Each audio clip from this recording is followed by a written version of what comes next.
Donc moi c'est Maxime, je vais m'occuper principalement de tout ce qui va être l'infrastructure du réseau et l'infrastructure générale. Je vais aussi m'occuper du back-end, donc ce qu'on voit un peu moins souvent.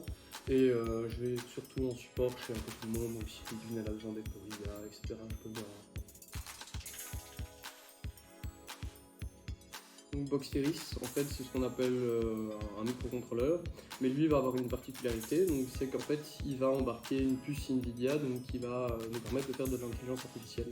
Donc on l'a choisi parce qu'on avait besoin d'une solution qu'on pourrait mettre dans des environnements locaux et qu'on pourrait faire tourner avec de l'IA et qu'on pourrait mettre par exemple un chatbot ou ce genre de technologie. En fait, ce qui va se passer, c'est qu'on va l'amener chez le client, bien sûr. Il va falloir apporter une alimentation, il va falloir apporter du réseau.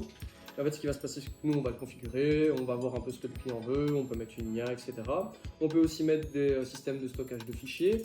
Et en fait, ce qu'il va y avoir de bien, c'est qu'on va pouvoir le connecter, par exemple, à des réseaux comme People pour en fait externaliser les documents. En fait, ce qui va y avoir de bien, c'est que ça va apporter une couche de souveraineté. Donc la souveraineté, en fait, c'est le principe d'être maître de toutes ces données et d'être maître de tout ce qui va se passer.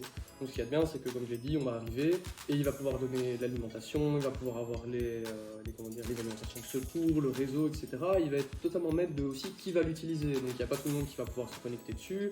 Les données vont rester dans les environnements locaux. Donc ça va permettre, par exemple, aux grosses entreprises de se battre contre l'espionnage industriel, ce genre de choses. Ça va rajouter une grosse couche de sécurité. Ça va être, comme j'ai dit, la souveraineté, quoi, parce que maintenant on est dans des temps où on sait qu'il peut y avoir des fuites de données, on fait de moins en moins confiance, que ce soit à nos alliés, etc. En fait, ce qu'il y a de bien, c'est que là, on reprend le contrôle enfin de tout son process, en fait, et de toute sa supply chain.